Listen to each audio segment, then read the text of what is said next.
दरअसल एक दिन देवी पार्वती ने देवों के देव महादेव से पूछा, प्रेम क्या है? प्रेम का रहस्य क्या है? इसका वास्तविक स्वरूप क्या है? इसे भविष्य में किस तरह देखा जाएगा? इस सवाल का महादेव ने जवाब देते हुए कहा, प्रेम क्या है यह तुम पूछ रही हो पार्वती? सत्य तो यह है कि प्रेम के अनेकों रूप को तुमने ही उजागर किया है। तुमसे ही प्रेम की अनेक अनुभूतियां हुई हैं। तुम्हारे प्रश्न में ही तुम्हारा उत्तर शामिल है। भगवान शिव की बातें सुनकर माता पार्वती ने कहा, क्या इन विभिन्न अनुभूतियों की अभिव्यक्ति संभव है? तो इस पर भगवान शिव बोले, सती के रूप में जब तुम अपने प्राण त्याग कर मुझसे दूर चली गई थी, तब मेरा जीवन, मेरा संसार, मेरा दायित्व सब निराधार हो गया। मेरी आंखों से आंसुओं की धाराएं बहने लगी थी। तुम्हारे अभाव में मेरे अधूरेपन की अति से इस सृष्टि का अपूर्ण हो जाना ही प्रेम है।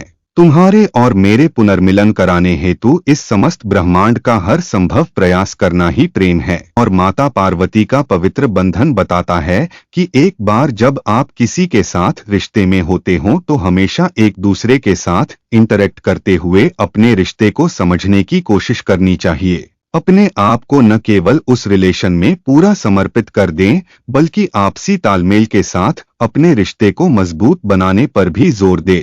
ऐसा इसलिए क्योंकि एक अच्छे रिश्ते में दोनों भागीदार आगे बढ़ने और बदलने के लिए एक दूसरे को प्रोत्साहित करते हैं। जिनके बीच ऐसा नहीं होता वहां हमेशा प्यार की कमी रहती है। भगवान शिव और माता पार्वती के रिश्ते में इस चीज को आसानी से देखा जा सकता है कि जब दो लोग एक रिश्ते में होते हैं तो वहां कोई बड़ा और कोई छोटा नहीं होता।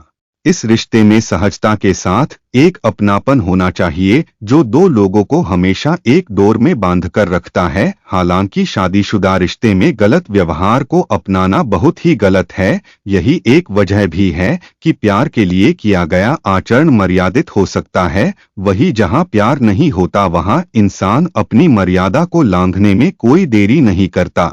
इस बात में कोई दो राय नहीं कि बहुत कम जोड़ों की पसंद आपस में मिलती है। पसंद की जगह जाने से लेकर बाहर खाना खाने तक हर कपल्स के बीच अपना अपना मत होता है। हालांकि इस बीच छोटी सी तारीफ की जगह आपस में अनबन, कड़वाहट, तल्खी और नाराजगी किसी भी रिश्ते को खराब कर सकती है। छोटी छोटी चीजों पर की गई प्रशंसा न केवल रिश्तों को मजबूत करने का काम करती है, बल्कि कपल्स के बीच एक तरह का खास कनेक्शन भी बना रहता है। भगवान शिव और माता पार्वती जन्म जन्मांतर के साथी थे, लेकिन इसके बाद भी वह हमेशा एक दूसरे को जानने का प्रयास करते रहते थे, जो कि आम जोड़ों के लिए भी बहुत ज्यादा जरूरी है। बहुत से कपल्स का कहना है कि हम साथ रहते हुए एक दूसरे के बारे में सब कुछ तो जान ही जाते हैं, लेकिन इसके बाद भी रिलेशन में कुछ चीजें होती है जिनके अचानक पता चलने का अपना ही मजा है। इसलिए कहा भी गया है कि अजनबी बनकर अपने साथी को जानना एक दूसरे के करीब आने का मौका मिलता है।